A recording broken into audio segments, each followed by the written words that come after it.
Chiffrette.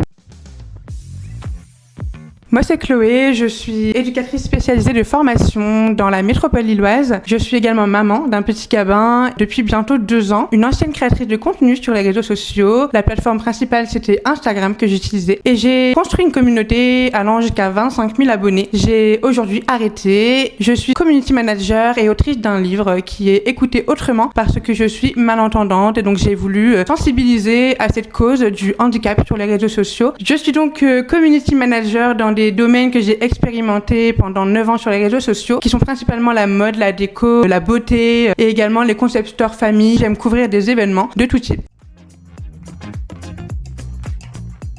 Alors effectivement, j'ai construit ma communauté de 26 000 abonnés. Comme je le disais, ça fait plusieurs années que je suis du coup sur la plateforme. J'ai une passion pour l'écriture et quand j'étais plus jeune, donc j'avais à peu près 18-19 ans quand je me suis lancée sur les réseaux et je voulais en fait partager mes écrits, mes états d'âme et je postais des photos, donc plutôt de plantes, de fleurs, des choses que j'aimais. Je me montrais pas forcément parce qu'à l'époque c'était pas obligatoire. Instagram c'est une application de photos et donc du coup je mettais des photos de choses que j'aimais et en description mon texte pour le partager à qui vivait la même chose que moi. J'ai commencé à avoir des abonnés qui sont venus naturellement jusqu'à avoir 5000 abonnés et puis j'ai une abonnée qui m'a contactée qui m'a dit mais t'as quand même quelques abonnés, ça te dit pas de faire des collaborations avec des marques ou de tenter de vivre des réseaux sociaux. Donc j'ai continué, j'ai démarché des marques dès le début en me disant que la tendance s'inverserait plus tard et ça a fonctionné. Puis il est arrivé le Covid qui m'a énormément aidé et en 2020 les boutiques ont compris qu'il fallait avoir une présence sur les réseaux sociaux et donc ont créé des sites internet. Moi-même en tant que cliente j'ai passé ma première commande en ligne à l'époque. À partir de 5000 abonnés, par contre, je vais commencer à me montrer moi. Et c'est là où les personnes se sont dites que j'étais sur une création de contenu qui leur plaisait, qui les ressemblait.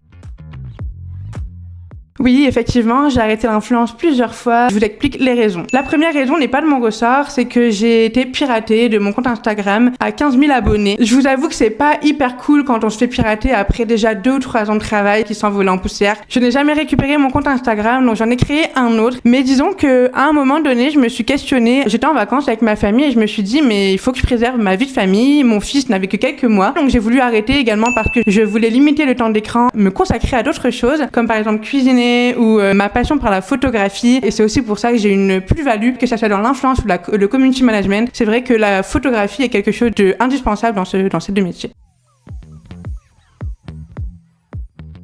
Effectivement, ça pourrait faire un peu rire. Aujourd'hui, je suis community manager. J'ai été formée il y a 1 an, en juillet 2025. Et en fait, le projet, il était mis en stand-by.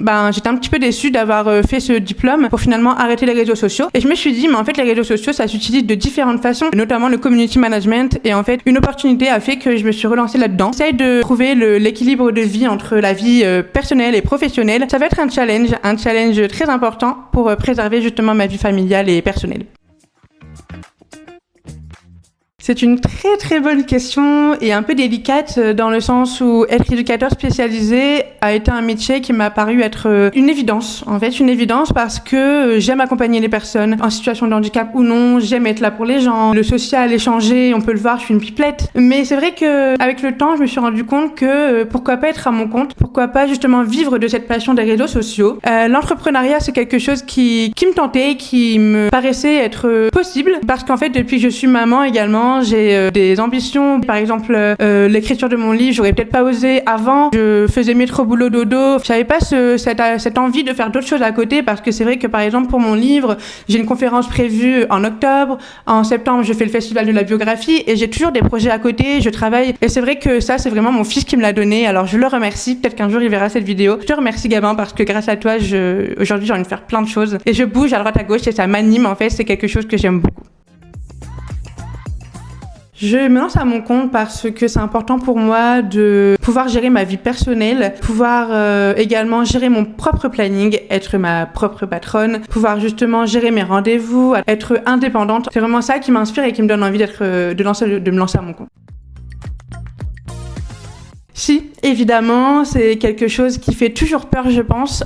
Si des entrepreneurs passent par là, sauront peut-être en parler en commentaire de leur expérience. C'est le début pour moi, mais j'ai eu une première expérience dans l'influence où j'ai ouvert mon entreprise il y a tout juste 1 an, que j'ai fermé 6 mois après, mais parce qu'en fait, le timing n'était pas bon, dans le sens où j'ai voulu arrêter les réseaux et que j'avais plus la casquette en tête de community manager. Et du coup, j'ai tout arrêté pour finalement reprendre. Mais c'est vrai que oui, ça fait toujours peur, mais je l'ai déjà fait une première fois, certes pendant 6 mois et pas à 100%. J'étais salariée en CDI. C'est vrai que quitter un CDI en espérant vivre de sa passion, de vivre des réseaux sociaux, où effectivement les réseaux sociaux c'est pas forcément pérenne, c'est pas forcément quelque chose qui va durer dans le temps, mais c'est pas grave, je me lance, que ça soit pour 2 ans, 10 ans, 15 ans, j'aurais kiffé ce que je fais pendant la période où je l'aurais faite. J'ai envie de faire passer un message dans le sens où avoir des regrets, c'est pas une vie. Il faut tenter, il faut essayer et il n'y a pas d'échec, c'est que des petites victoires et j'ai des personnes autour de moi qui sont effectivement peut-être un petit peu inquiètes et qui ont peur que je me prenne un mur, très clairement, mais j'espère pouvoir leur montrer que je vais réussir, et même pour moi.